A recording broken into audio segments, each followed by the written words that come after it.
recording this symposium and uploading it on our lobby platform later on. So just a little bit of housekeeping. Just remember to keep your microphones on mute and your videos off, please. And that really is about it. If you want to speak or to ask questions, please post in the chat box, not the Q&A box, but the chat box, and we'll address your questions throughout. Okay, so I'm going to hand over to my co-moderator, Jamie Dunlea of the Assessment Research Group of the British Council. So Jamie, over to you. Okay, good morning, everybody, or good evening, or good afternoon, depending on where in the world you are, of course. It's very nice to see everyone here. So I'm just going to give a quick rundown for the, the flow and the theme and the topics, what we're going to be looking at today, and then hand over to the speakers. So our topic today, recent research into and application of technology in language assessment. And the key word here is validity in a dynamically changing assessment context. So all of those things are going to come together, hopefully, from different perspectives. Technology in our language assessments, how we validate that technology and the use of the assessments, and the role of research, and from a number of different angles. And of course, lurking in the background, as always, will be the dramatic impacts and dynamic changes to our context that have forced us to not necessarily rethink, but think about things a lot more quickly than we may have otherwise. So our lineup of speakers today, we're going to have, first of all, Benjamin Kreml and Daniel Isbell. Benjamin is from the University of Innsbruck and Daniel from the University of Hawaii.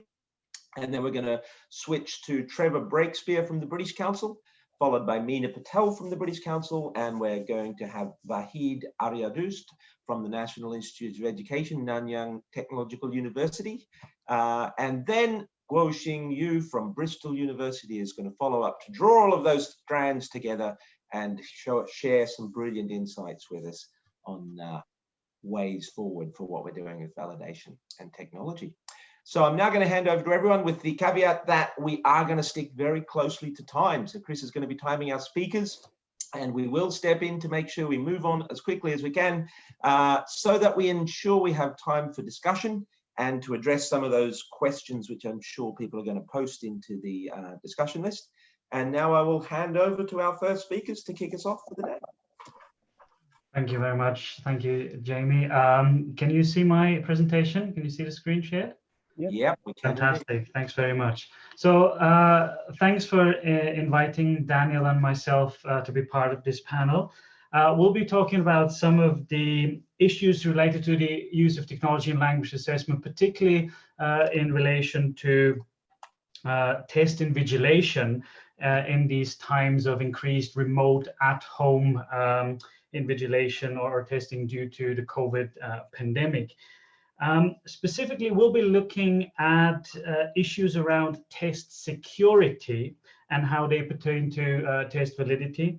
And the other papers in the symposium will look at other aspects or focus on other aspects related to technology and validity or technology and validation. And I want to say that this is also, the short presentation is also a kind of teaser for our longer talk that we will have on a similar topic in about a week's time at the main New Directions conference, where we'll be also looking at other aspects of the current at-home administration sessions or situation that we've written about in our recently published language testing test review article, which you can find online.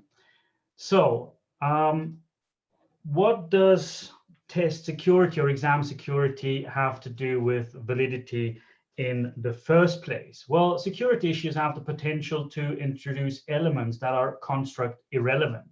We're not usually interested in testing how well people have memorized keys or scripts. That's not part of the construct. And we're also not interested in somebody else's answers, because that wouldn't be an appropriate or robust basis for inferring anything about the ability of the registered examinee. Security issues also can introduce unequal opportunities. So if we have people using auxiliary material or other in-exam affordances and others not, then we don't have a uniform basis, and there's also the potential of narrowing test preparation.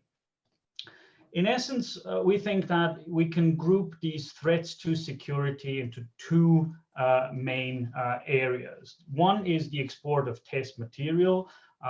So there's the risk of exporting keys, prompts, topics, other elements. And the other is the area of in-exam misconduct or live exam cheating using unapproved aids or receiving even real-time assistance.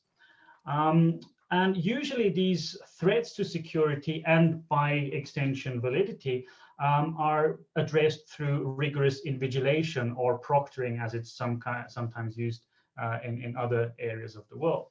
And so what we do in test invigilation is we screen before a test things like ID verification, inspecting for contraband. We monitor during a test. We look for potential misconduct. We ensure that there's compliance to the rules. And after the test, there's a checkout phase where we might collect test materials and prevent the removal of any notes or other test materials. And so all of this is easier, we would argue, when you're doing this face-to-face in an exam center. And it gets a bit more challenging, not to say that there aren't any issues with face-to-face administration, but it gets a bit more challenging when we're talking about remote invigilation. Remote invigilation, however, is not in the slightest a new thing. Okay, there's been remote administration of tests for quite a while, and even at-home administration of newer tests, tests like Duolingo have been doing this for the past 5 years at least. But there are, of course, certain concerns with remote invigilation. How can you ensure that there are no unapproved aids in the testing environment when people are taking these language tests from their bedrooms, essentially, or any room that they could prepare, potentially? How can you ensure that there's no one providing real-time assistance? And how can you prevent notes or screen captures or any recordings of test material? And particularly related to the issue of validity again, how can we ensure that the conditions are the same and standardized for everyone taking the test so that everyone can have a fair shot at demonstrating the best of their abilities? Now, when it comes to remote invigilation, there's the option of either contracting remote proctoring firms or companies, or doing it in-house. And we see two approaches employed by different exam boards. And you can see on this slide here some of the advantages or disadvantages. So if you're doing it in-house, like Duolingo has done for quite a while now, then you have proprietary technology, which is well integrated into the testing system. But it, of course, requires the expertise in-house. When you're contracting third-party providers like ProctorU or Examity, then you basically get a one-size-fits-all approach, and it takes longer, as we've seen in the recent months. It takes longer to pivot also to online or at-home administration. There's also potentially less control or accountability, but you're able to implement the system as a technology platform that's already there. Okay, so it's the issue is getting your exam content into that system.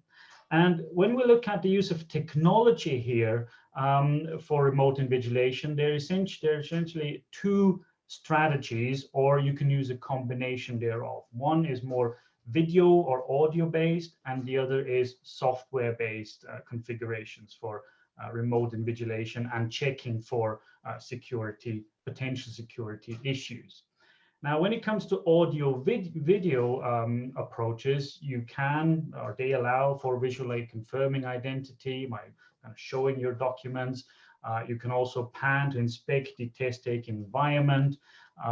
You can confirm that there's only allowed materials, and you can watch or listen for in-exam misconduct. The other approach is to go down a more software-based route, where we see some organizations using lockdown browsers or secure exam browsers to prevent non-exam websites or programs from being accessed. which of course brings with it a temporary loss of control of privacy. So that's maybe an issue that should be looked at. You can monitor computer activity through software. And what we're increasingly also seeing is the use of AI-based behavior monitoring, where an AI system can sort of, for instance, monitor where the candidate's looking at, and if they are looking towards their notes maybe too often, then the AI might flag that for human review. So those are some of the technology solutions that are in place, or combinations thereof. And Dan will now illustrate how some exam providers have gone about implementing these, and again, what that at the end might mean for validity concerns. So over to you, Dan. All right, thanks, Benjamin. Let's see. Okay, so you've got the slides going for me. Perfect. Hi, everyone. Hello from Hawaii. It's about 9:30 in the evening here now. We're getting close to it. I'm really happy here to be talking to you today. And as Ben said, I'll be walking through a few examples that illustrate how a few of the major English tests are implementing security for at-home administration through technology. So the first example is the Duolingo English test. This is a test that has taken a largely in-house approach to invigilation. And again, they've been doing this for close to 5 years now. So they were kind of ready for Corona before we had an inkling of what was coming. One security feature that they also like to tout is that they are a fully computer adaptive test with a large item bank. This reduces concerns about export of exam material, because when you have a bank of tens of thousands, if not over 100,000 items available, there's limited things that a test taker could do. I mean, you can't memorize that entire bank, and you have no real way of predicting which items you will see on a given administration of the test. That said, they do take advantage of both video and software strategies for monitoring. And so they use AI with video and also to monitor computer activity to flag potentially suspicious activity for human review via recorded video. So they don't offer live invigilation, but they do have humans available to manually go in and check things out where suspicions are raised. And one interesting point here is that, and this is kind of related to the either export of exam material or potential to receive in-exam assistance, Duolingo specifies that you should not be using a headset or headphones, so nothing over or in your ears during the test. Here, again, maybe in line with their large item bank, they're less concerned about somebody hearing what's on the test compared to somebody surreptitiously having a little audio feed going into their ear, whispering answers to them. So that's Duolingo's approach. Now we'll go ahead and talk about the TOEFL IBT Special Home Edition. So the TOEFL IBT has for quite some time now been an internet-delivered computer-based test. So in terms of getting their exam material into a remote invigilation kind of setup, it wasn't an extremely hard pivot, but they did need to make this pivot rather quickly. So they turned to a third-party provider that provides live video invigilation of the test. So everybody who's taking the TOEFL Special Home Edition has a human somewhere sitting and watching them do it. So this, again, it's sort of a live video strategy. They also employ software. There's a kind of secure browser extension and monitoring of what's going on the user's machine. Like Duolingo, they seem to be kind of orienting to the no headset or headphones approach.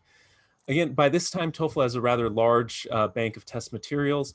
And one thing we found in the review through correspondence with folks at ETS was that they have taken extra care in sort of managing the exposure of their test content in this at-home invigilation environment. And then the last example here is the IELTS indicator. And more than any other test that we're talking about today or that we reviewed in the article, really highlights how dynamic the situation is how dynamically the situation is evolving in the way that exam providers are really striving to ensure the security of their tests, kind of rapid responses to meet current needs and situations. So initially, when the IELTS indicator was first offered, the main security approach was a secure browser for 3 of the 4 skills being presented on the test. So listening, reading, and writing. The live invigilation occurred only with the speaking test. And of course, this is where the IELTS sort of was able to implement their kind of hallmark oral, face-to-face interview through virtual technology. And this is where an ID check could be carried out. But in just the couple months since we initially reviewed the IELTS indicator as an at-home exam, we've seen revisions to the approach to exam security. So now, in addition to the secure browser, there is recorded video and software invigilation going on as well. So a rather, again, dynamic evolution in approach to exam security. And again, we still have that ID check as well. All right, so altogether, we see a few questions for test providers and score users to consider. So first, what security threats are most pressing? Is it in-exam assistance that you're most worried about, or export of material? This kind of depends on the design of your test, as well as the sort of, how big your item bank is as you're able to launch yourselves into at-home invigilation. Another question, how intrusive do you need to be? We've kind of talked about several quite advanced and hopefully effective technologies for ensuring exam security, but these also bring the exam board into someone's bedroom, into their machine. So there are privacy concerns that I think are worth considering. Live human invigilation, we see a split among exam boards.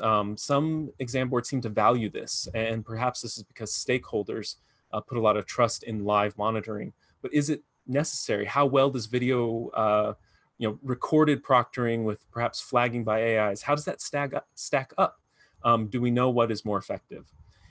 What risks are posed to anxiety or examinee well-being? So knowing that you're being monitored, there are stories primarily from other tests, but I see this a lot in the US media these days for college entrance exams. Students feeling stressed out, and they get kind of warnings if they're looking away from the screen too much. These would be stressors or causes of anxiety that would potentially negatively impact test performance. And then, as we've already mentioned, the in-house versus third-party distinction. Do we trust the third parties? Who takes responsibility for violations or incursions on exam security?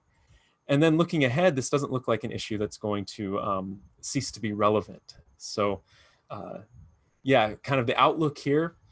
Maybe a couple of years ago, many of you working in exam boards or administering local tests would have never imagined that you had to suddenly give virtually all of your exams online and ensure that those are still secure. But here we are, and we're seeing the application of technology in exciting, dynamic ways. The future is kind of already here, but it's not quite evenly distributed yet. There isn't a standard that has taken hold across the language assessment industry. And so going forward, I think the field is going to be dealing with questions related to the access to tests, flexibility in scheduling, innovation in how we start, rethinking tests to work better or more authentically with technology. And of course, it all circles back to validity. As we've highlighted, security is just one facet, but it's an important one. Thank you, Daniel. Thank you very much. And thank you, Benjamin. Okay. Okay, with that then, thank you very much again, guys. I'm going to hand over to Trevor. So Trevor will be presenting this particular section of the symposium. So Trevor works with the East Asia Assessment Solutions team as the Innovations Project Manager, and we're very lucky to have him here today. So Trevor, if you're ready, over to you. Thank you. I'm speaking from Southwest China, and for once the time zone is in my favor. So it's I think it's the same as Singapore time. It's 3:20. Thank you very much for the invite to this symposium. And also, thank you for the previous presentation. Very, very relevant issue, I think. And there are overlaps with what I'll be discussing today, particularly in terms of how AI flags behaviors. So today, I'm going to be talking about how we use two frameworks to help us define a validation research agenda.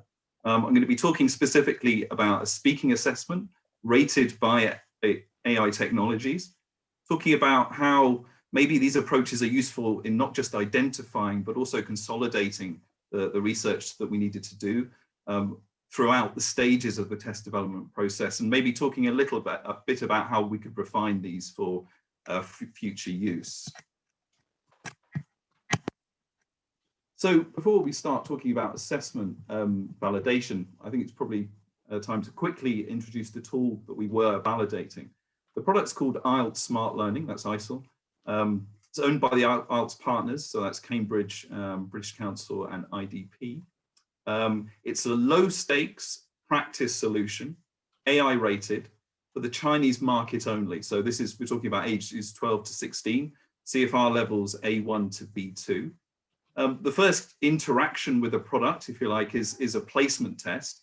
And again, for those CFR levels, the placement test itself includes constrained tasks at the lower levels, like what time is it? You can see from the picture at the top there. When we move to A2, it's more sort of descriptions of routines, as you'd expect at that CFR level. And then B1, B2 taps into descriptions of detailed images. We have some argumentation and narration as well, so higher speaking functions elicited there.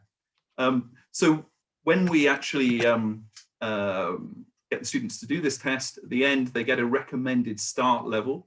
So on the right here, you can see levels 1 to 12, and the colors show you that for each CFR level, we have 3 bands within the product itself. That's to reflect the granular nature of formative feedback.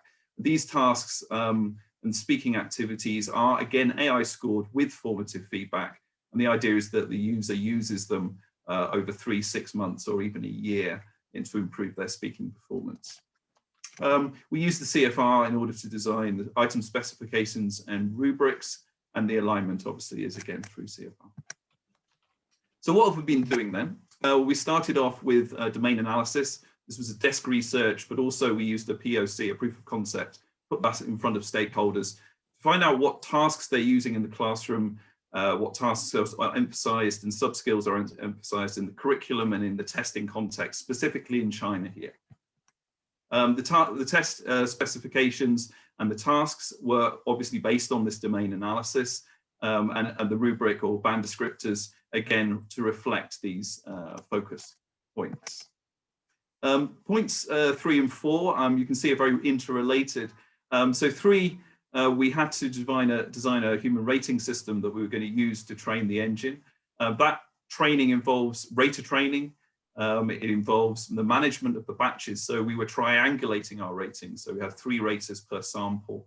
How we managed that process, how we managed QA, feedback to raters, and then moving on to the machine training itself, we were obviously providing the best data we could to our tech supplier. So that involved data optimization using statistical modeling such as facets. We then received the data back from the tech supplier, which was mainly an analysis of the human machine correlation at the different levels. And then we started again and we changed some of the criteria in terms of batch management, changed our sampling to improve the system. So the first validity framework I'd like to introduce is the inferential validity argument. Basically what this does is it helps us to question what we're doing at each stage of the test development. And it's based on the work of Kane, 1992. It's been used by many researchers in validation. The model you see there came from Shi 2008. Simply speaking, we go through the stages. Test performance and evaluation looks at how we're tapping into the construct in our observed score. Generalization is reliability in terms of how we produce a universal score for different test takers, different sessions. Explanation talks about how we link those scores back to what we should be testing, the features of the construct. And utilization is how we use that interpretation and the effect of that. In our context then, we actually added 2 extra inferential points. This comes from Chappell 2015, but also based on the work of Kane 2002, specifically a domain analysis. So here we're looking at what sub-skills are targeted in the class, linked to the work we've done already. We want to make sure the test is doing that. In terms of ramifications for the placement test, that's suggesting that the start level that we recommend for the product in the placement test supports learning and is more effective than the user starting at the beginning or at a different point. Ramifications was also a key inference when we talk about the formative aspects of the test. So this is the product speaking exercises to say whether or not the use of this product does actually improve speaking practice and performance. The second framework that we used, the social cognitive framework. And for this particular framework, we were interested in not just identifying problems, but also looking at the body of research to support in detail and in a comprehensive way the things that we should be doing. We almost see the socio-cognitive framework as like a common language, because so much work has been done. There's replication studies that we could tap into and use. The other issue is that with contextual and cognitive aspects of validity, we're tapping into one of the weaknesses of the human machine learning process, which I'll talk about later. And that's something that we felt that we needed to identify a little bit more. I also wanted to quickly share with you an updated version of the social cognitive model. This is O'Sullivan 2016. Here, the reference is on the fact that a linear process is not sufficient for validity. We should be thinking about it as a cyclic process involving input from stakeholders and something that continues not just after you've developed one form of the test. I'd like to sort of focus on a couple of issues that we had with our product. First of all, looking at the evaluation stage, which is talking about what we're measuring and how do we know what we're measuring. So our starting point, if you like, was that the predictors of performance as defined by the machine and used by the machine are targeting what we want to measure. So for example, in our case, we wanted to measure things like use of ideas, expansion of ideas, lexical accuracy and appropriacy, pronunciation and fluency, for example. What we found is that there's a key assumption in AI machine training, which is that machine design is built to mimic or imitate human ratings. So that means by inference that that human ratings are correct. If that assumption needs to be made, then in our validity argument, we need to start with human rating. We need to say that actually our human raters are targeting the construct. And again, the social cognitive model gives us lots of research that we can do. We looked at discourse analysis, function analysis, rate of perception, as well as statistical approaches to make sure that we were actually targeting the construct. The problem is, if you don't get that right, any problems in human rating could be amplified by the time we get to machine rating. There were other problems though. What we found was the correlation, which is the language, if you like, of AI validity from the tech supplier's perspective. Almost all of the literature will focus on this. And in this correlation is often talking about a scale between 0 and 1, where 0.9 means 90% of the time the machine will get the score right, i.e. get the same score as the human. But the problem is, and as we're finding out, that different things are being measured. A simple example, if we talk about a different domain, writing. So in terms of spelling, for example, a machine is better, arguably, at identifying the frequency of spelling errors immediately. But a human can look at the impact of spelling on comprehensibility, which a machine can't. So you're talking about very different constructs, and that applies to almost all of the features in speaking as well. The other problem is that our tech supplier wasn't able to describe what happens in some of the unsupervised machine learning. That's black box. They can say what goes in and what goes out. They can't tell you what happens in the middle. Even when they can, in what we call supervised learning, they're not necessarily willing to share that. And what that information could be, what features are being measured, how are they weighted? So we don't have that information. Why does it matter? Well, because potentially this could mean construct underrepresentation. What this means is, for example, the machine focuses on superficial features. How long does someone speak for? What are the number of unique words, the size of the vocabulary? These are simple features to rate for a machine. But if we're looking at things like ability to expand ideas, ability to be relevant to a task, then we're not talking about the same things. And as a result, potentially you have negative washback. For example, gaming can be done where students prepare answers that are long, use complicated words, but aren't necessarily meaningful. And the other way, you have responses which maybe are actually incredibly well thought out and logical, but aren't being credited. Let's look through another example. And this one is generalization. So again, if you superficially look at this assumption, what we're saying is that scores are consistent across different test forms and test taker groups. And when we looked at ISIL initially, we felt that this was quite strong. Well, because we have actually only have one form of the placement test, it's low stakes, so we only have one form to deal with. We don't have rater bias because we have one auto rater. And the test taker group is very defined. So we're talking about Chinese test takers. We use the Chinese acoustic model that measures the pronunciation and also feeds into the automatic score recognition. We used Chinese samples to train the scoring models. So we see alignment here.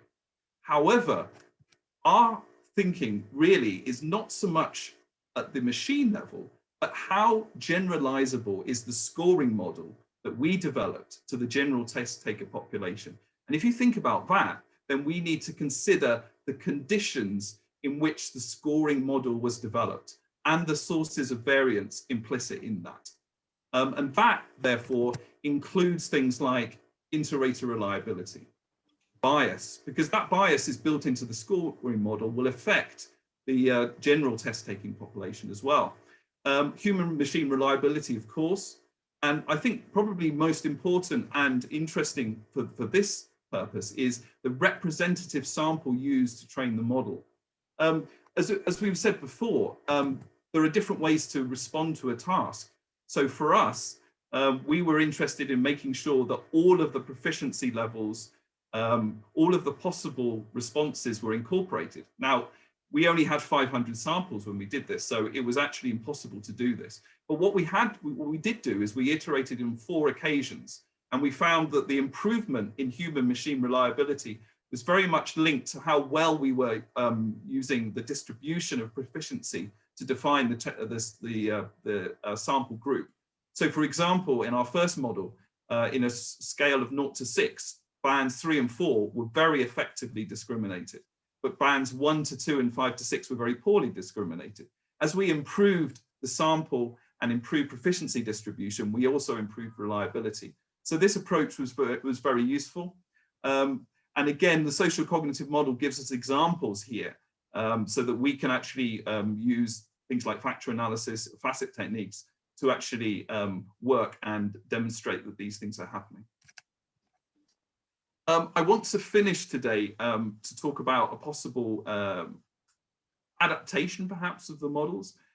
What you can see here is a cyclic kind of diagram focusing on the 4 inferences on the left, if you like, of the inferential framework. This is domain analysis, evaluation, generalization, and explanation.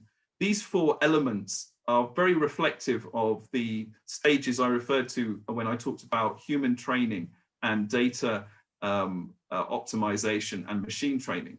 And what's happened in our experience is that this process is very quick. So what really we're seeing is that validation should happen and iterate at the same pace as development. And actually we found that that was the case. It was actually quite intuitive, or I wouldn't say straightforward, but there was an implication that there's an opportunity to actually validate as we develop.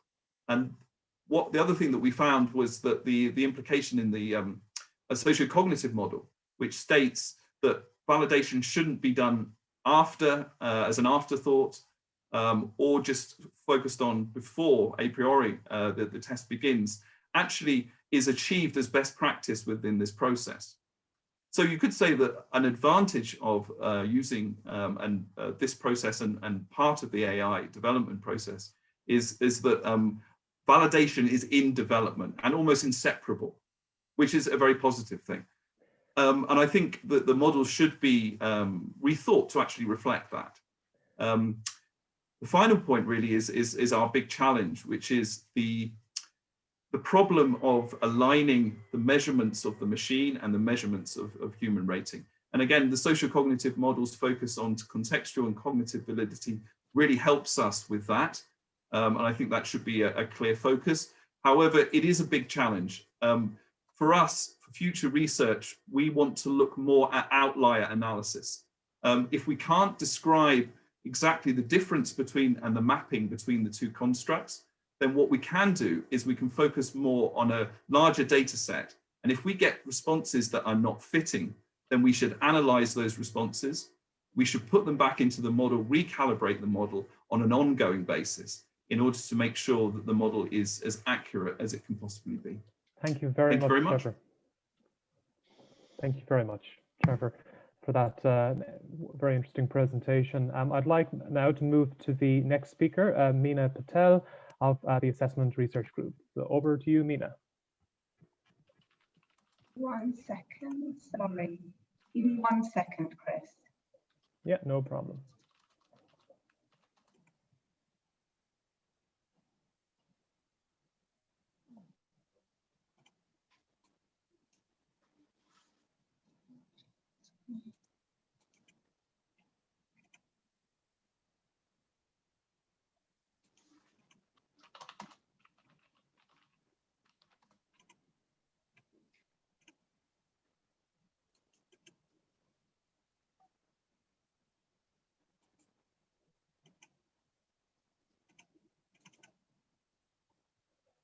Can you see that now?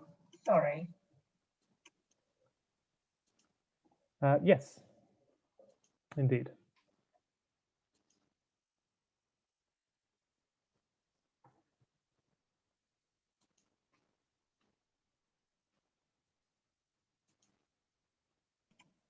Can you hear me, Chris?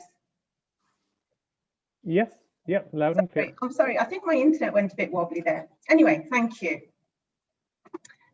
Good afternoon, good morning, good evening to everybody. I'd like to thank the New Directions Conference Committee for putting on such an amazing event overall.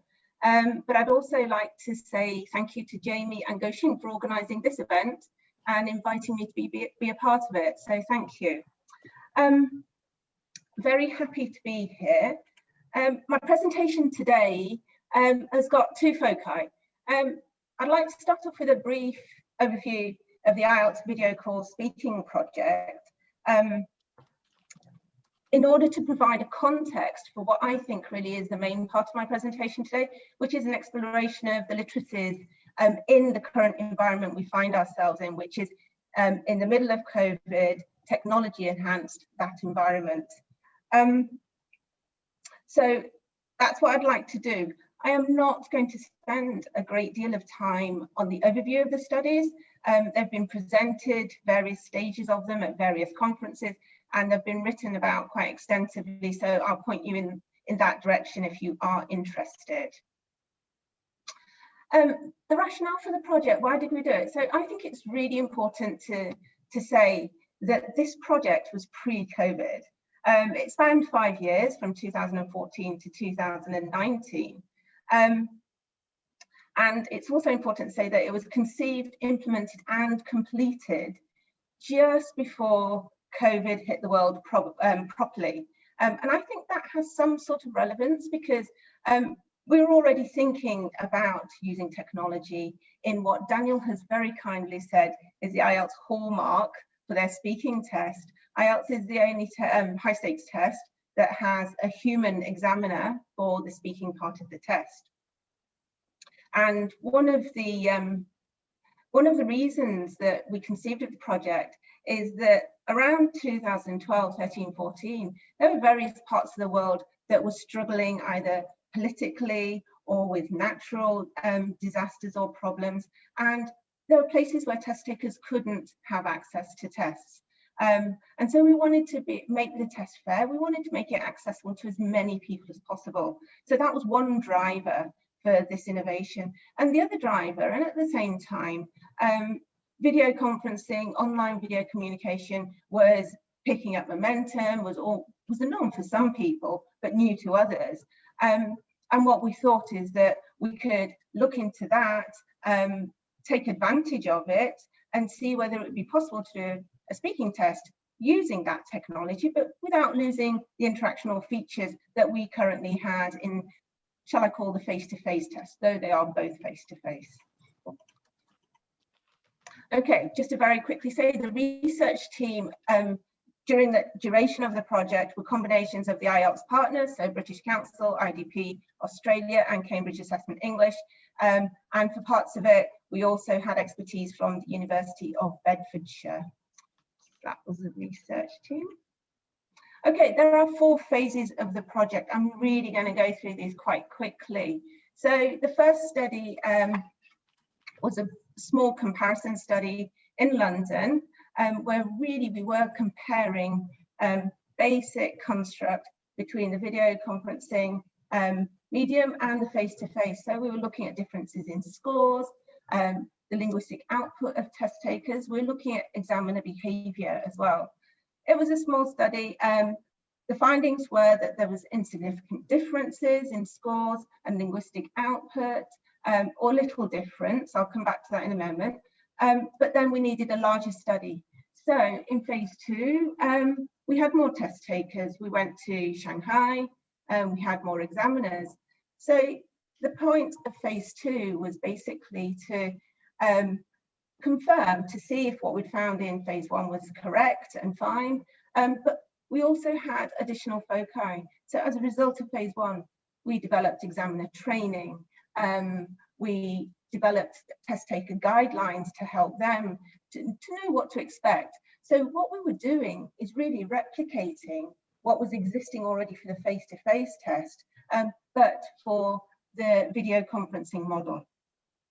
We measured the impacts of the effects of the training, and we started looking at the impact of sound quality. So we did start looking at the technical side of it a little bit. Then in phase 3, we came off phase 2 feeling very confident, and then became more ambitious.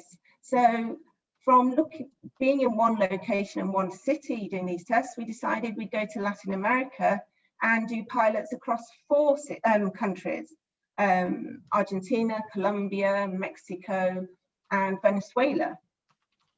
So similar numbers of test takers, a couple fewer examiners. And we thought we'd try a different platform, and this was due to security reasons. The platform we were using was not as secure as we would like, and so we experimented with a different platform. And with that platform, we had the opportunity to have on-screen prompts. Now, this is very important and goes back to a point that Benjamin made, I think, in the first presentation about invigilation. So in the first 2 studies, we had an invigilator in the room with the test taker. This is both the same and different as face-to-face speaking, because in a regular IELTS face-to-face test, in-person test, the examiner will be in the room with the test taker. But with the examiner in a different country and not in the room with the test taker, we had the invigilator in the room. And we asked test takers about their perceptions of that as well. So then we had the prompt on the screen. The invigilator didn't have to be in the room, but that meant additional security checks prior to the test. But then having the on-screen, the prompts on the screen meant that we had to make changes to the interlocutor frame. So all of these things fed into each other. We built on them, we learned from them, and we moved on to phase 4.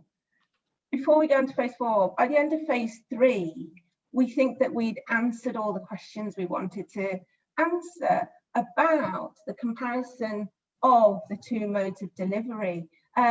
We'd compared the construct by scores, the language, the linguistic output of the test takers, and they were comparable. Because what we were looking at is, are we delivering the same test by video conferencing to having an examiner and the test taker in the same room? And the answer so far was yes, we are. Yes, we'd have to build additional things in, like additional training. We'd have to look at a platform. And And with looking at the platform and having the on-screen prompts, the research team, we're very pleased with ourselves. We thought that we were getting quite technical. But phase 4 told us that we weren't getting technical at all, because phase 4 was really the operational pilots. It was the whole IELTS team thought that, yes, the first 3 studies had proved that the tests were the same in both modes. And it was time to think about how we could operationalize this if we were ever to take it live. So those pilots were done in China and India. And as I said previously, all 3 partners were involved. And British Council particularly decided to design its own platform for this test. And that's when I really realized what technical means. We had experts in all kinds of digital technological literacy that I can't even describe. And so began quite a long and rigorous process of collaboration, of negotiation, of discussion, as we really came together, or tried to come together in a shared understanding of what it was. Because obviously those colleagues knew what the IELTS test was, but beyond it being a high stakes test that has, that covers the 4 skills, for these experts, and they were really experts in their fields, they knew nothing else about assessment, but I'll come to that. The final point about phase 4 is that the research team did piggyback on the back of these operational pilots, and we looked at the very last thing that had come out of the recommendations of phase 3, which was the timing of the test. So that's what we did from an academic point of view. So phase 1 fed into phase 2 into phase 3. It was an iterative process, but all the way through, and really, really important to me as a source of validation, we kept talking to and listening to stakeholders and examiners all the way through. Their perceptions, they come from different angles. Some of them, compared to the research team, had more experience of IELTS than we did. So it was really good to keep listening to them. Here are the URLs for the research reports. They're on IELTS.org. Phase 4 report is in progress and should be up quite soon. So going back to validity and how we measured that validity throughout the project, scores were double mark, triple mark compared. There was in-depth linguistic analysis of the language produced in the face-to-face mode, in the video conferencing mode. All of that fed into examiner training and test-taking guidelines. So in terms of the construct, the validity, the construct validity, the administration validity, and the platform validity that affects the construct validity, it's been incredibly, incredibly thorough. So just to say that the VCS test that we worked on was operationalized at the end of 2019, beginning of 2022. However, it was operationalized only in test centers where there is a human invigilator. So this was pre-COVID. This is not the indicator that Benjamin and Daniel were talking about. Okay, moving on. So testing stakeholders. So before I move on to this part of my presentation, I think I should say that from now on, the thinking and opinions are my own. And I think I have to say that they do not belong to the IELTS partners and probably don't share them either. So this is all me from now on. And this part of the presentation comes from my own interest in stakeholders generally, in and around assessment, but also literacies, and how assessment literacy is linked to validity in a very, very strong way. I've stolen this diagram from Barry O'Sullivan, I've stolen this diagram from Barry O'Sullivan from a presentation he did in 2015 as part of the Language Testing Forum. And when he was giving that presentation, the point he was making is that the stakeholders in the blue petals are basically the people that we talk to when we talk about validity. So they're the people we talk to, but we don't talk to the people in pink. So we talk to test developers, testing institutions, and sometimes when we have to talk to law-related stakeholders. Now, if we look at these stakeholders in green, now this is very crude, I know, but these are the stakeholders I think that we talk to about language assessment literacy in various ways, in different modes and in different guises. We don't touch everybody. But as I say, this is very crude. There are isolated studies that will cover other stakeholders, but very crudely, we cover, I would say, about 60% of them, but it's sporadic and not structured and not planned. Validity for a general audience, going back to Barry's diagram, Carol Chappell says, users are typically happy to count on the experts for the specifics of technical backing in the validity argument. And in my experience of working in the British Council with the Assessment Research Group, I think she's right.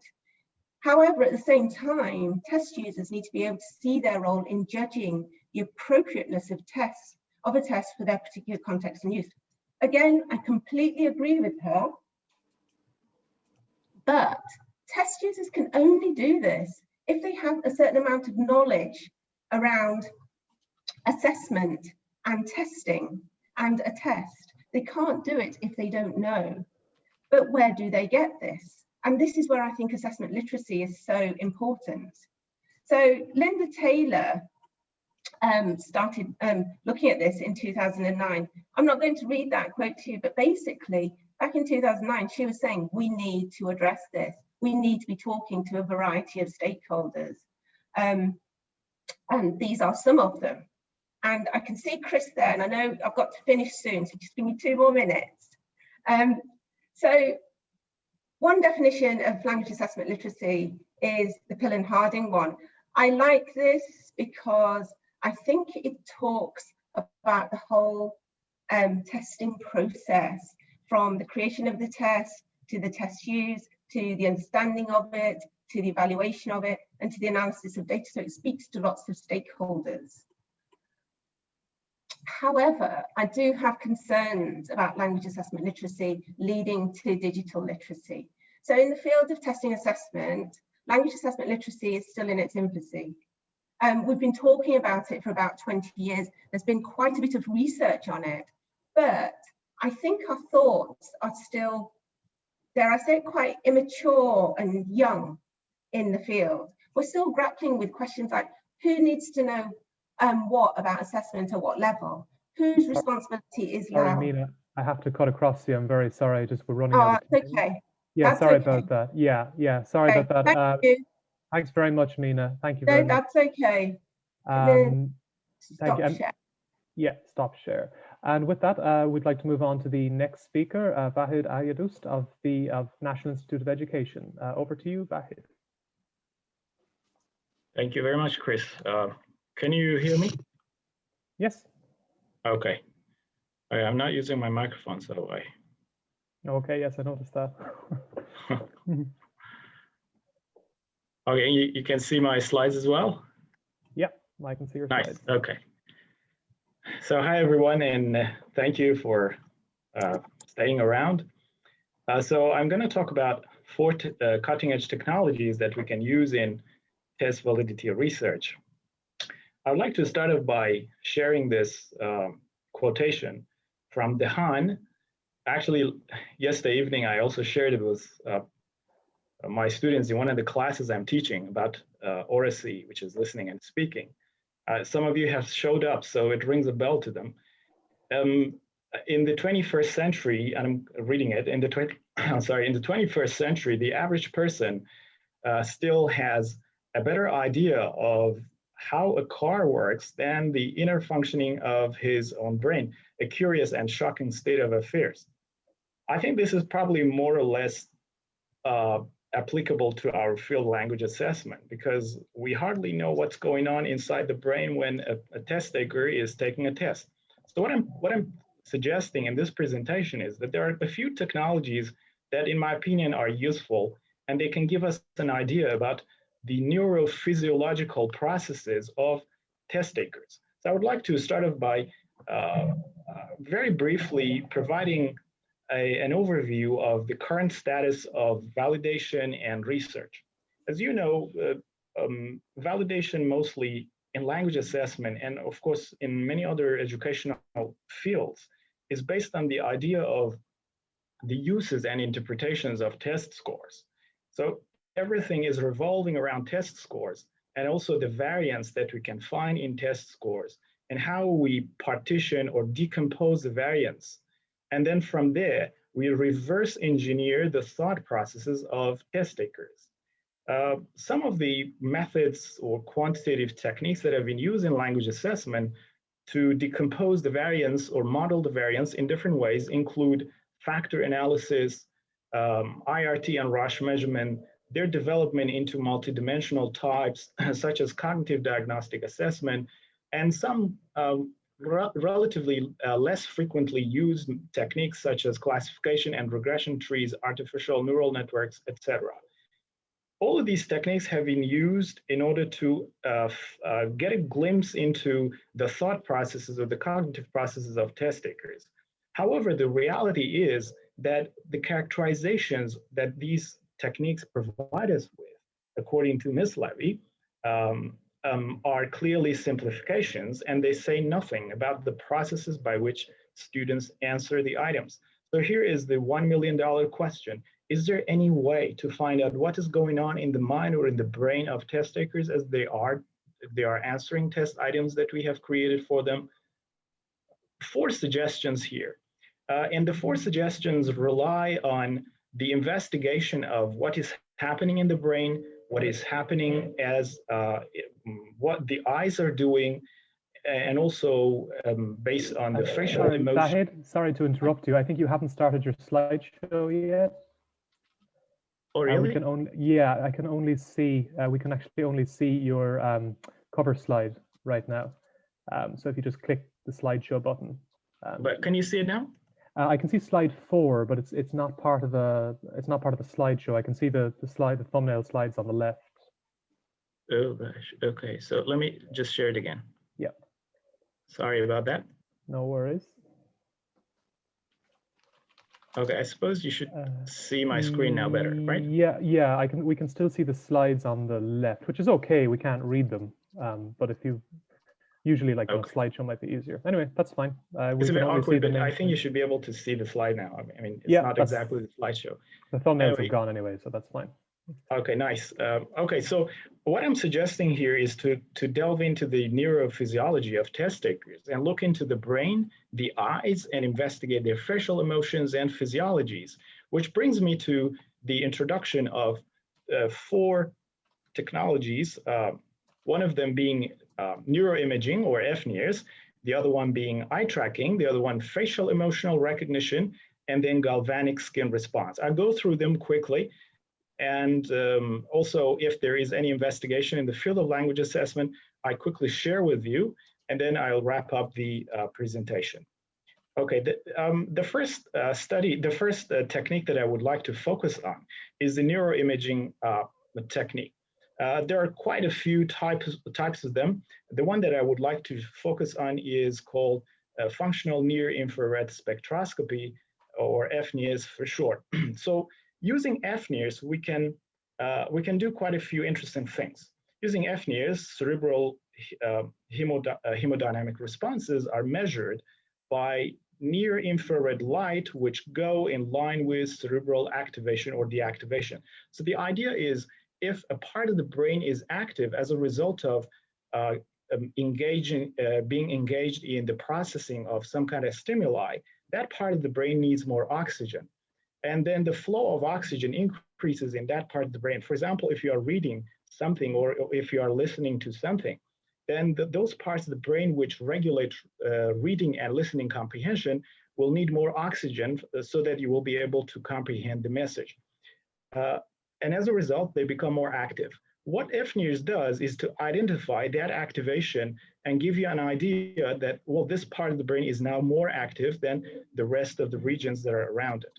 In a recent study, which was actually an undergrad study which we managed to publish in a journal, we looked into this concept, and we also offered the concept of neurocognitive validity based on the results of this FNIRS investigation. What we did was to adapt a neuropsychological framework in which psychologists compare the brain activation level of people listening to language versus listening to natural sounds. So we adapted this. But what we did was we just removed the language part, and replaced it with tests, listening to lectures. And we compared that with natural sounds. And if you're asking, especially for those of you who have background in language assessment, if you're asking why we did this, why we compared lecture comprehension with natural sounds, it's actually based on the idea of divergent or discriminant validity, in which if you have two measures of two different cognitive processes, if they do not correlate highly with each other, that provides some evidence for the validity of the test that you are investigating and validating. So this is more or less similar to that. What we found was that listening to lectures activated two regions in the brain more than listening to natural sounds. And one of them is the inferior frontal gyrus, which traditionally is known as the Broca's area, which is around here. This is the lateral left part of the brain, or the head here. And the other one is the posterior middle frontal gyrus, or PMTG, which is also pretty close to the ears, let's say. Whereas these areas were not active in, they were not significantly active in listening to natural sounds. Listening, we also found an interesting phenomenon here. We found that listening was different from answering test items, because we often, in language tests, we give a bunch of test items to test takers to figure out whether they understood the auditory stimuli. But the fact is, not only in this study, but also in several other studies which we have been conducting, we verified that there is a statistically significant difference between the brain activation of test takers when they are answering the test items versus when they are listening to the stimuli. And I think that it has some quite interesting implications for language assessment. Under both conditions, we found that there was no gender effect, and gender effect didn't affect test scores either. But in the follow-up study, which was more recent, and we had a larger sample, and we had more control over the conditions of the study, we found what we did was to compare so-called psychometric validation and neurocognitive validation to see if these two are telling us the same story. What we found was that Rush model actually showed that the sample was homogeneous, so they were not significantly different. And there was no significant difference in test scores across test methods and gender. So now we investigated the same questions using brain imaging, and found that there was actually significant different activation in the investigated areas, which I mentioned before, across test methods, across gender, and across test listening, meaning that the test scores and the variance in the test scores was telling us a different story than did the variance in the hemodynamic processes of test takers. Now, that's the first technology. The second technology is eye tracking. I'm not going to stop on this for a long time, because we already have had a symposium on eye tracking. What I would like to represent, and I presented these two figures in the symposium, is the fact that in psychology there has been a spike in studies where eye tracking is used, whereas in applied linguistics we're still taking baby steps. And in language assessment, if you look at the list I've provided here, I don't think that we can really identify more than 20 papers. I might be wrong. I'll be happy to hear if someone has another idea and can correct me. But I think all in all, in language assessment, the number of papers that have been published using eye tracking is actually pretty small, which is bad news and good news. Good news in the sense that there is a lot of research gap. And I'm sure there are a lot of graduate students out there who are looking for some kind of research question for their dissertations or thesis. So yeah, you can use eye tracking to address your research questions or to address your hypotheses. Now, the other thing I would like to present is we have just finished a very large scale study of eye tracking and brain scanning, and these are the preliminary results. I think this is one of the first studies that combines eye tracking and brain scanning to look into the validity of tests. What we found here, just in brief, because we're still processing the data, what we found here was the test method 1 versus test method 2, actually engages the brain in different ways, and those so they have different signatures in the brain, and also engages the eyes or the gaze behaviors in different ways as well. But not only that, but also the amount of activation of the brain. These are path analysis for those of you who are not familiar with this kind of analysis, like a kind of more advanced way of doing regression analysis. So what we did was to look into the ability of brain statistics and eye gaze statistics to see if they can predict test scores. And in test method 1, they predicted, as this was according to our hypothesis, they predicted test scores much better than they predicted test method 2. And I think we're now still thinking about the implications of this. So far, what I have been trying to say is that a combination of these two technologies, eye tracking and brain scanning, can actually give us a very good idea about test method effects, which, again, in my opinion, is perhaps the most important thing in language assessment. Okay, so now I have two more technologies to talk about, and they revolve around the concept of emotions. In language assessment, we have read and we have listened to people who talk about affective schemata. What I would like to present now is the fact that affective schemata from the psychological perspective can be broken down into two other concepts. Two concepts which are not which may not be interchangeably used. One of them being emotion, and the other one is feeling. Well, this dichotomy actually seems to be original with William James, a psychologist who proposed that emotions are different and are different from feelings, and they arise much earlier than feelings. So emotions are neurophysiological reactions that are unleashed by internal or external stimulus. We are usually not conscious or not aware of emotions. For example, a little bit of change in my heartbeat could be called an emotion, or change of the amount of sweat, for example, on my fingertips, is another kind of emotion, but we're not always aware of emotions. Therefore, the usual techniques, the conventional techniques like questionnaires or think aloud protocols that are usually used to measure feelings are not suitable to measure emotions. But emotions do have an impact on test taking performance, and I'll present one study just to show you how that's done. So the third technology, which is used for measuring emotions, is called facial emotional analysis. In one of my students' research investigations, we found that she used two technologies, face reader and sentiment analysis. She found that test takers performed better when stimuli embedded happy rather than sad sentiments. And another conclusion that she drew was that test takers exposed to video audio stimuli performed better than when pure audio stimuli was used in the test. This study simply showed that in computerized speaking tests, the emotion that's induced by the stimuli or by whatever they're watching can actually affect their speaking performance. So if it's a positive emotion being induced, then the performance would be better, and the other way around.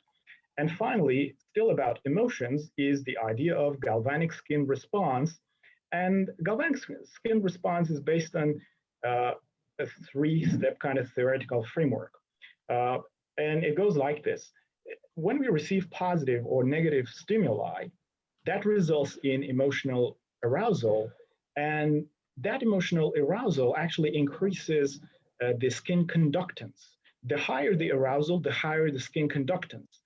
Why does the skin conductance change? Because of sweating. And sometimes we don't, like I said, we don't even feel the sweat, especially at the fingertips, where there are a lot of sweat glands, and they can easily start perspiring without us knowing about it. And that's a kind of emotion.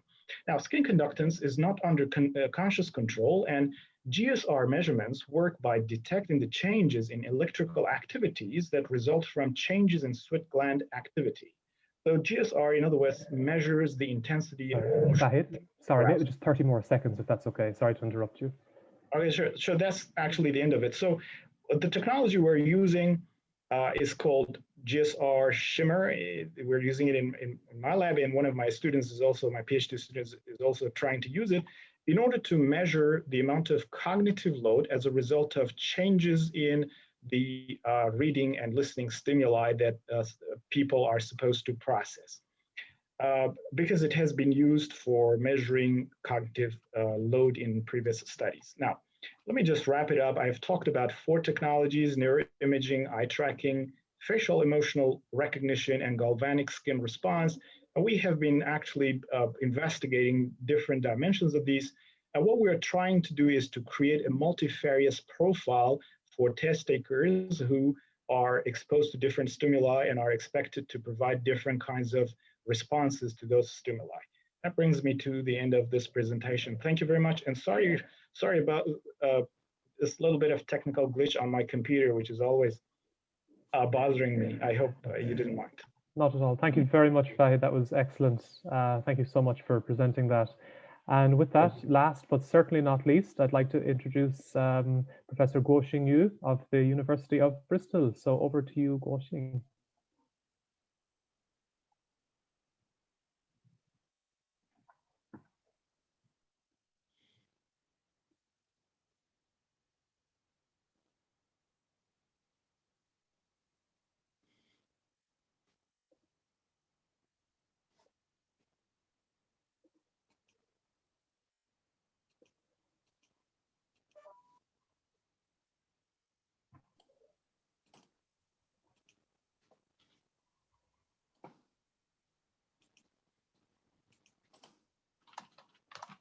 Okay, Chris, can you all see my screen now?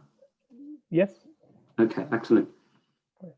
We are, I think, running about 15 minutes, 13 minutes late now, behind the schedule. So in this symposium, thank you, first of all, to Jamie inviting me to be the discussant, and also to the other speakers, and Chris, of course, for moderating this event. In my talk, first of all, I will very briefly summarize the 4 presentations and make some brief comments on the presentations.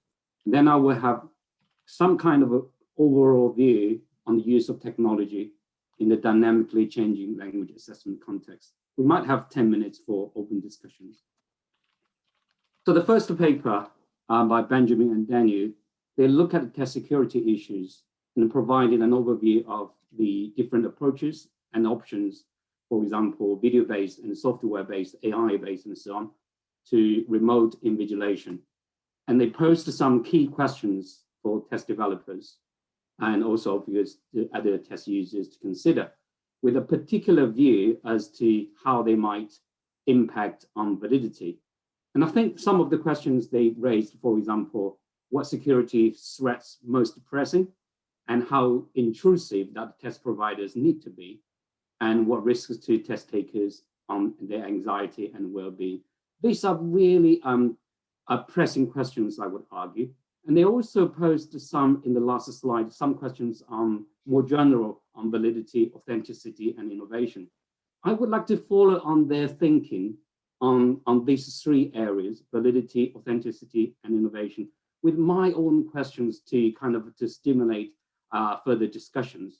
So for example, to what extent does the use of technology especially those measures to ensure test security during the test, can limit and change the construct of assessment.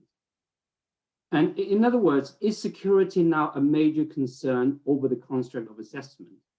Is construct somewhat sacrificed for security? And how do these tests address differently the competing demands of security versus authenticity of the language tasks? And more importantly, in terms of innovations, now we have all these byproducts, I would argue, of assessment. For example, the test providers might have recorded keystroke logins of the test takers, even their eye movements to be recorded remotely. It's a possibility now. How will we be able to actually use these byproducts to make some kind of innovative use? For example, to predict or even model test takers' language proficiency. In other words, without even testing students, we can look at their keystroke login behaviors, eye movement data, and so on, to understand their language proficiency. Interestingly, in 2018, one of the MIT studies looked at the how they could simply track someone's eye movements to determine how well people can understand English as a foreign language, which is an interesting area. And the second paper from British Council looked at IELTS smart learning, and which is mainly for the Chinese market, Chinese students. And one thing Trevor didn't mention about the overall sort of tasks and the facility that this app or this program has is to provide diagnostic feedback. So I would like to emphasize that. And some of my comments are in relation to the kind of functionality on providing diagnostic feedback. And also the potential that the app can have to track learners' progress, and also it mentioned about the preparation of IELTS speaking tasks. Okay. Trevor mentioned about the kind of the two validation frameworks to use and how they could be used.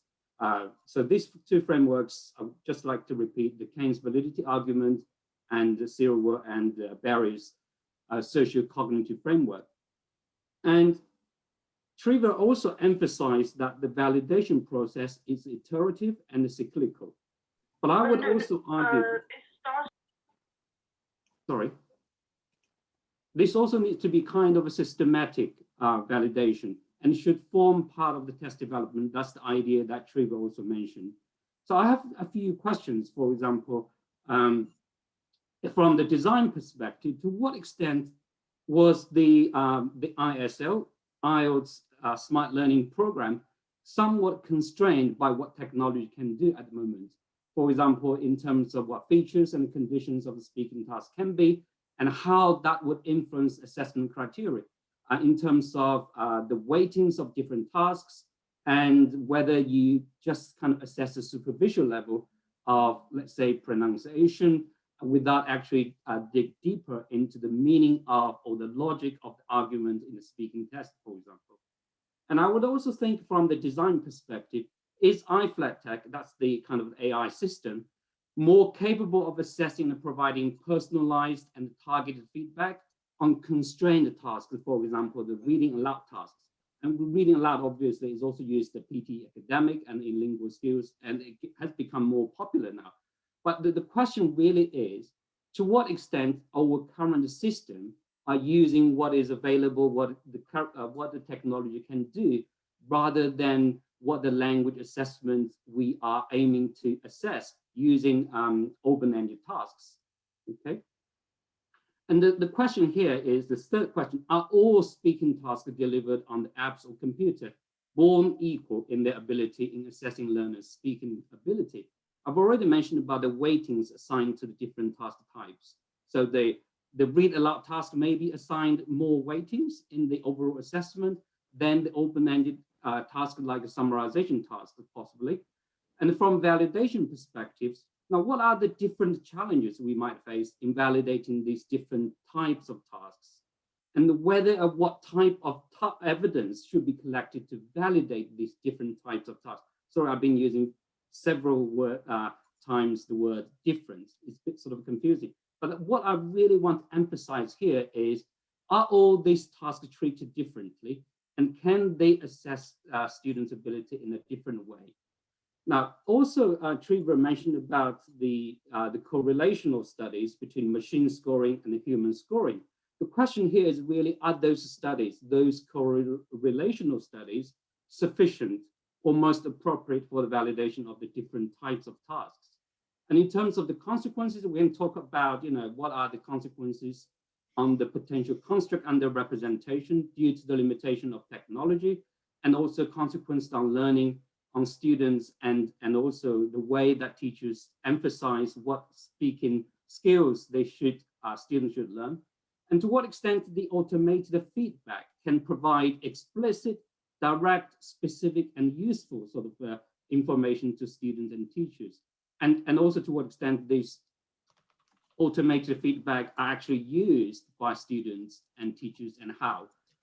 And also, I think Trevor mentioned about we require more evidence, more transparency, and particularly in the way that, some of the proprietary technologies, those big companies, iFlatTech, as an example, may not be willing to kind of disclose or let you know how the weighting happens, how exactly they assess the students' performance, and so on. Now, Mina's presentation looked at one of the examples of IELTS innovations, I would argue, using video conferencing to assess students' speaking ability on a live sort of base rather than talking to the computer. And the argument was that we don't want to lose the interactional features that was done pre-COVID-19. But I would argue that whether video conferencing now obviously is another form or a norm of communication. But my concern is whether we would be concerned about the comparability and the difference between face-to-face and the video-based conferencing. Take one very simple example. At the moment, I don't have any kind of eye contact with the audience. But normally, if you are talking to people, you have eye contact. So the video conferencing is different. But the argument would be, do we worry about the difference? Because the video conferencing now is a norm of communication anyway. And very importantly, Mina raised questions about the language assessment literacy. And assessment literacy in terms of digital literacy, and also a more sort of a general educational language assessment literacy. How to and to what extent those key stakeholders should be aware of all these issues. Okay? And I would just like to highlight Benjamin and Luke Harding's presentations in other places. They emphasize the role of digital in the formulation or the conceptualization of language assessment literacy. So this is a kind of slightly different angle from Mina's, but altogether, I think the key message would be, in the digital world, how we should know about digital-based language assessment tasks. And the fourth paper from Vahid, he talked about 4 different cutting-edge technologies for test validity research with detailed examples of the studies he has done. And this is very much kind of moving from what we can learn from other kind of interdisciplinary field like psychology to inform our research in language testing. So he mentioned about the neurophysiology of test takers, and all these different methods are kind of linked together from the brain, from the eyes, from the facial emotions, and our physiology. So all these different areas in correspondence to these 4 areas, for example, neuroimaging, eye tracking, facial emotions analysis, and the galvanic skin responses. Now, all this open up a vast opportunities for us to research on the test-taking process especially, and link the test-taking process to the kind of the final product or the test scores that students receive. So it opened up all sorts of opportunities for us. I would like to kind of take back and really think about how technology has been used in language assessment, research, and delivery. So I'm going to say very briefly about 2 videos publicly available on the internet. For example, the British Council video mentioned about 3 areas or 3 uses of technology in language assessment in relation to test security, computer-based tests, and scoring computer-based tests. So these are the 3 main areas. And of course, at the end of the video, they also mentioned about the potential of eye tracking, listening, and reading tests. Other researchers have also mentioned about the different use of computer technology in the whole process of test development and test delivery and the scoring and the reporting and so on. In the second video, Carol Chappell talked about the 3 motives of use of technology. She mentioned about efficiency-centered, equivalence-centered, and some kind of real innovation. And she asked very legitimately the question about, are we at the age of now transformation or transmission? I'm coming back to that question later. So this gives us a kind of a background about the role of technology in language assessment. And my task here now is really to look at what we can do and should do in relation to validity arguments and validation perspectives in the current changing environment on language assessment, and the role and the place of technology in all these activities. So very briefly, I would say, technology can be supportive, assistive, can be detective, like a security issues and so on. Technology, as Vahid presented, can be used to validate research and assessment instruments and so on. But I would argue, as a kind of a repeat from one of the articles I published with a colleague in 2017 on a special issue in Language Assessment Quarterly, I would argue that technology should be an integral part of the construct of language assessment. So what do we mean by computer integrated language assessment? And what are the chances and the challenges in the new sort of environment? First of all, I think I will talk about the reconceptualization of the construct. And then I will talk about multimodality, task authenticity, and language assessment literacy, and the relationship between technology, values, ethics, and the consequence. And also talk about the transparency, diversity, and equity in a globalized digital world. But this will be very, very brief. It's almost like, flip through all the slides. So we know that within the language assessment or more general education assessment context, we have all sorts of terms. We have identified, for example, computer adaptive, computer aided, assisted, enhanced, mediated, supported, and technology enhanced. Now, I would argue that this probably demonstrated 2 roles of technology, but mainly on the role of supportive kind of functions of computer technology. I would argue that now it's an age that we need to consider about computer integrated. For example, Douglas in 2013 argued that we must define the language construct to include appropriate technology in light of the target situation and test purpose. And various, like Milanovic, also argued we must try to take advantage of the benefits of technology has to offer without technology tail wagging the learning and assessment dog. And Douglas similarly also argued that language testing, if it's driven by technology, rather than technology being employed in the services of language testing, is likely to lead us down to a road best not traveled. And he also argued that the use of technology for its own sake can lead to trivializing language test tasks by limiting what we can include in our tests to those things that can be delivered easily by computers or the internet, or that can be scored by machines. So in a sense, the fundamental argument is that we need to make a kind of a sensitive balance in reconceptualizing the construct. And interestingly, in the review paper on the different options currently available on home-based test, Daniel and Benjamin, I quote from their paper, they argue that rather than technological ease or security concerns driving future high-tech implementations of language tests, we would hope that construct considerations are put in the driver's seat of change. And online tests could potentially allow for more interactivity, multimodality, and more authentic representations of today's communication and target languages domains than has been possible in traditional paper-based tests administered in those secure test centers.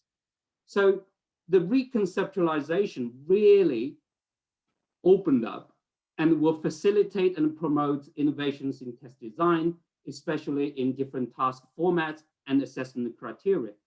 And for example, we can use audio, visual, different kind of animations, virtual realities, and so on, as a kind of our content delivery.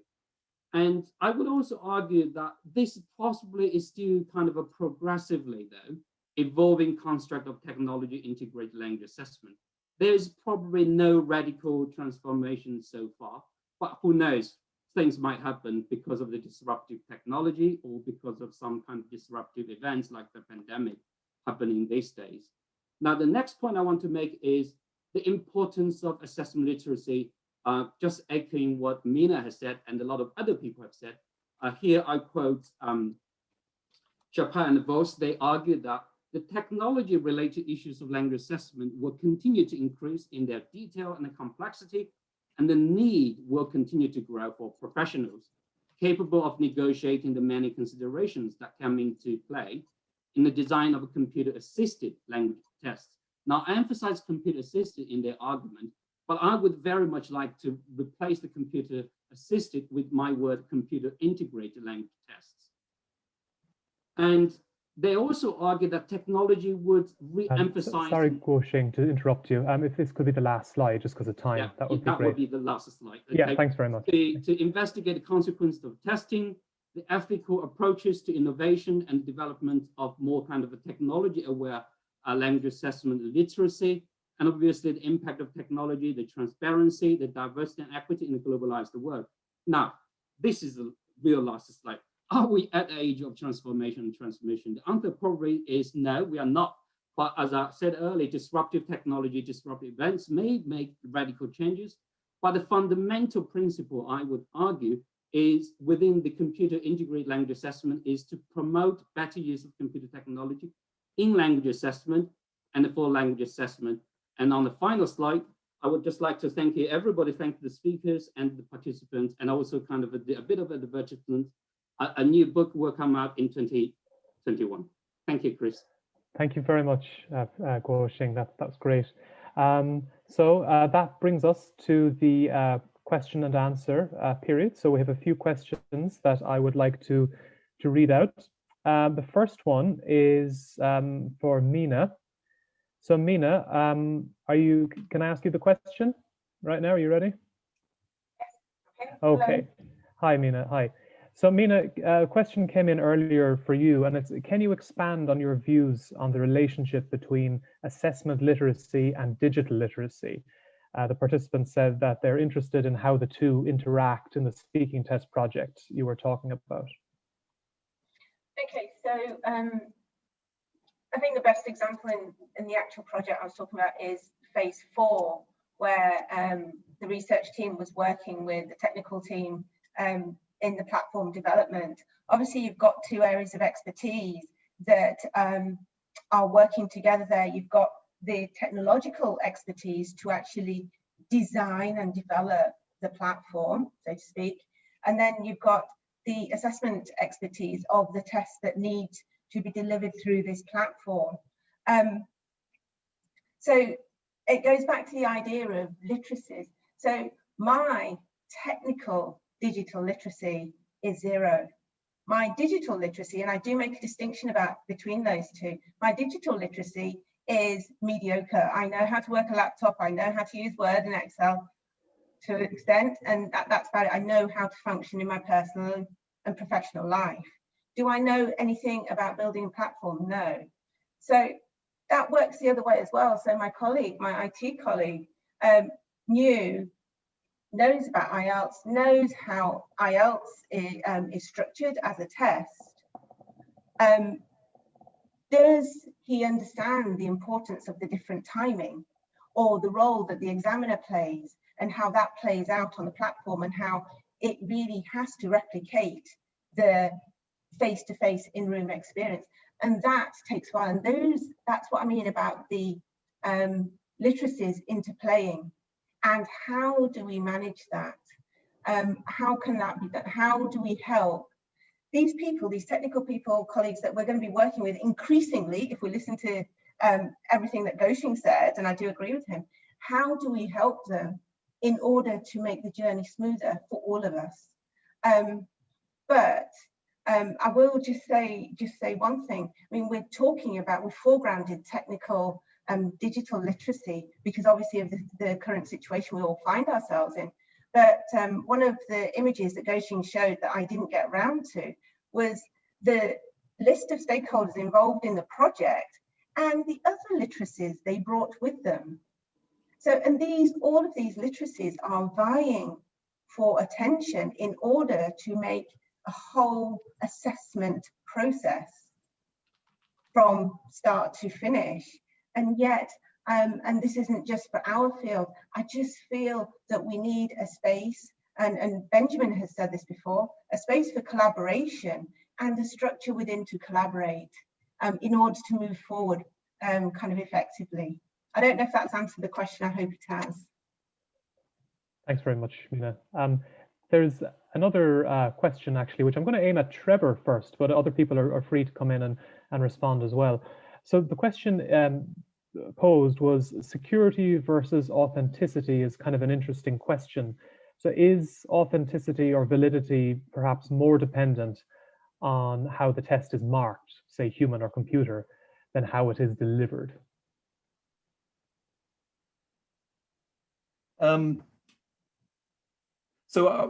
Sorry, Chris, can you rephrase the question? So we're talking about security and authenticity. So can you rephrase the question? I'm not sure if this is one that's more about remote proctoring perhaps than the area I was discussing. I mean, it could well be. I mean, again, this is open to others if they'd like to answer it.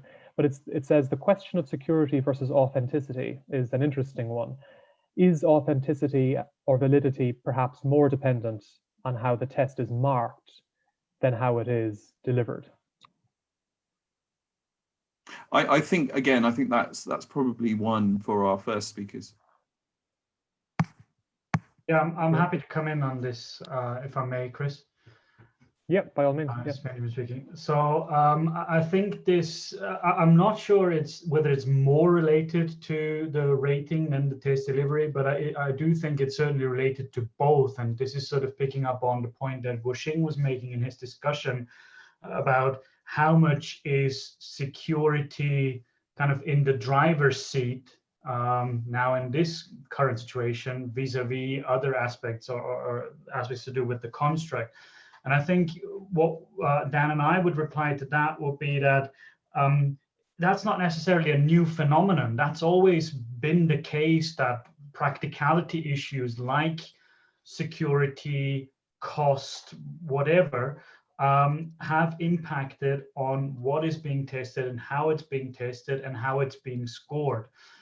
What we do think is that the at-home administration or the at-home invigilation is kind of amplifying some of these aspects of security, but essentially there's always been competing elements for this sort of driver's seat position over concerns with test security. So while in theory and in an ideal world, none of these have any impact on the construct, I think it's already been the case that in the real world, and because of real world demands, that's just a reality that they do.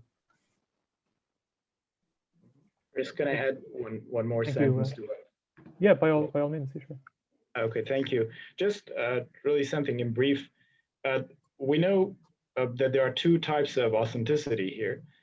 One is situational and the other one is interactional authenticity. Situational has to do with the resemblance of the task in the assessment with the resemblance of with the task in real life situations. And the other one has to do with the brain to brain sort of correspondence. In fact, in language assessment, we say mind to mind, but I translate it as brain to brain, which means that how your brain functions under assessment conditions should function more or less in the same way that your brain would function under non-assessment conditions in the real world situations.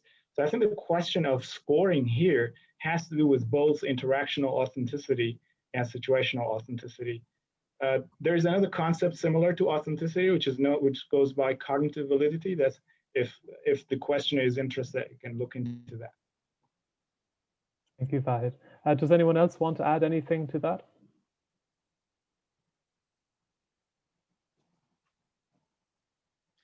Okay, so let's move on. Jamie, I believe that you have a question that you'd like to pose. Yeah, no, I think this one can be put out there to all of the panel and as well. And when we're talking particularly about security, and to preface this, I think security, validity, authenticity, we'd say they're all subsumed within validity, isn't it?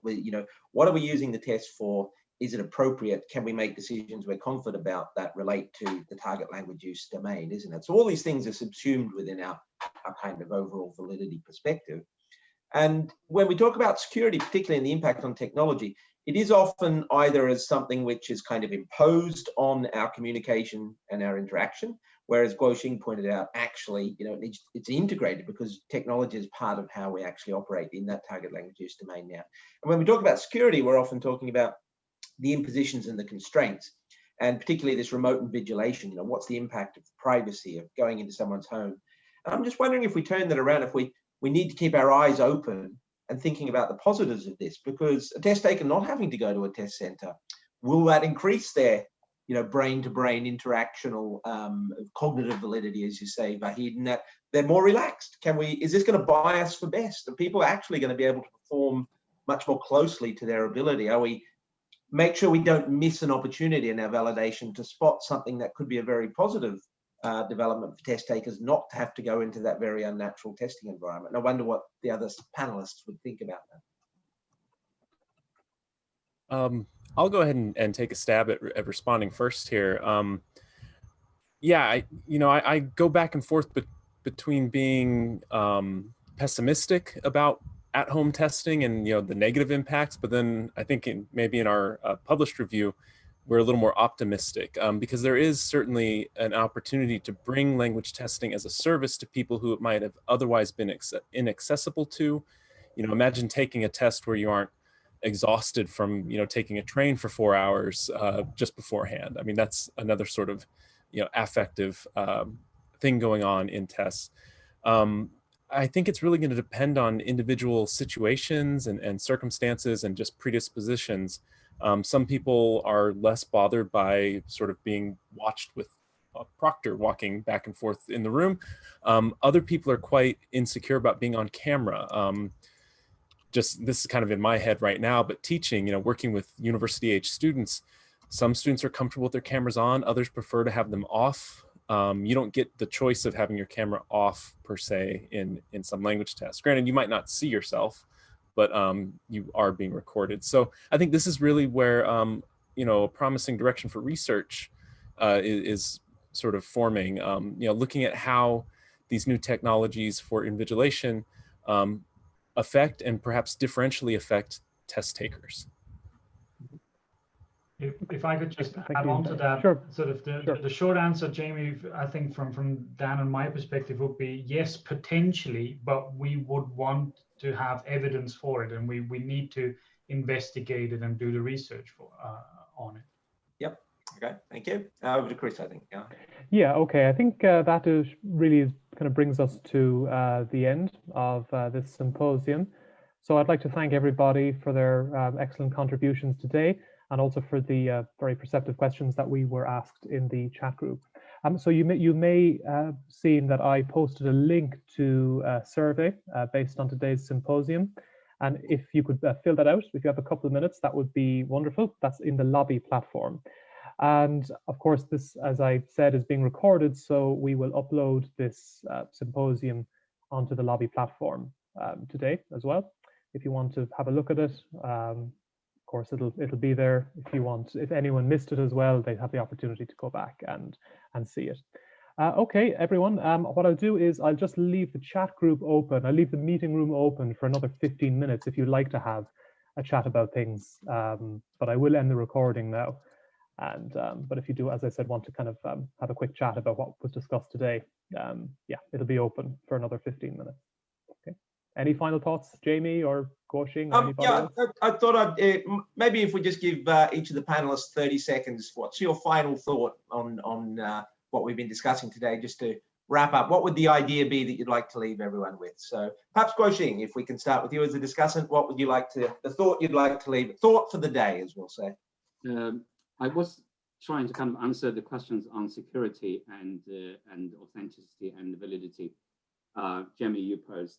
I think the security data at the moment, as you say, may be kind of looked at more kind of a negative way, but security data may be possible to be used as in a very positive way as a data about someone's performance.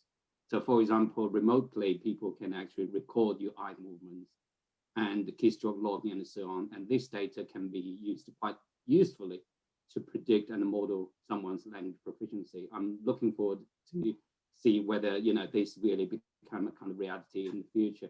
And the thought for the day, I really want to say thank you to everybody, and I enjoyed it. And I kind of rushed through all the slides, but I think the essence and some of the slides are recorded anyway there, and we will take on from there. Thank you.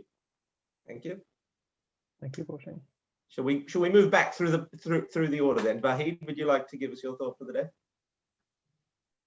Sure. Thank you very much. I really enjoyed listening to all speakers, and I'm very grateful for your invitation. What I would like to add here is about referring back to the question of security versus authenticity. I think it's extremely important for tests to be secured, especially when it comes to assessment for summative purposes. But let's not lose the sight of the fact that assessment is used for a lot more purposes than summative. For example, for formative assessment, we have got other types like peer assessment, in-class assessment, which are less high stakes, and in some cases they have no stakes at all. So I think the question of whether we can use technology is still relevant, and I believe that especially after the emergence of this pandemic, technology becomes a pillar in assessment because we have to rely on it in order to engage students in some activities. Otherwise, it's impossible to trace students' progress or assess their abilities. I think, yes, the question of security is important, but it's probably less important in formative assessments, but technology remains to be important in these contexts. Okay, thank you very much, Vahid. So, Mina, would you like to give us your snap? Just echoing Gautam and Vahid, thank you to everyone. And it's good that I'm going after Vahid because he's just mentioned technology as being an important pillar in assessment. And I completely agree, especially in this current situation we've all been thrown in. But I think my last thought for today would be that I hope that as we move forward and technology, I suspect, becomes even more important, that in our field, assessment is still the driver and it doesn't become technology. And that's what I'd like to leave the panel with and everyone. Thank you. Trevor? Yeah, actually, I'm sort of echoing Mina in a way, but I think that the key point is that in some ways, I mean, even going back to Messick, there's the implications of ethics and consequence. And we need to make tech suppliers accountable in terms of explaining and documenting as far as possible what they are doing in these black boxes. We're starting to see some examples of this. ETS, for example, are starting to share a utilization argument, which is a step in the right direction, but we still need more. And in order to ensure, as Mina says, that we are driving, not the tech is auto-driving, we need to make them more accountable, and we need to work more closely with them to make sure that we're applying the right principles. Okay. And Dan, Benny, any final thoughts? Yeah, thanks. And thanks again for this interesting panel. I think what it's shown is that there are lots of interesting challenges ahead for us through the use of technology and language testing. There's also lots of interesting opportunities ahead of us in terms of innovations and also in terms of validation research, as Vahid has shown. And the COVID pandemic has sort of given a boost to this development that's been a long time coming. And so there's, in both of terms of development, test development and test research, there's interesting avenues to explore. What we need to be careful is that we understand what tech can do and what it cannot do. And just because something can be done doesn't necessarily mean that it also should be done. And not us just jumping to the shiniest new gadgets and tools because we don't understand them and they're kind of fancy and flavor of the month, but that we remain critical in terms of a language assessment literacy, and we really make sure we reconcile all of these aspects that we've talked about and understand what we're doing to deliver the best possible product for the end users. Thank you. Okay. Thank you. Okay, so that about does it. Thank you once again, everybody. I will end the recording now, and I'll leave the room open for another 10 minutes. Thank you very much, everybody. Thank you. Thank you. Thanks Thank you very all. much.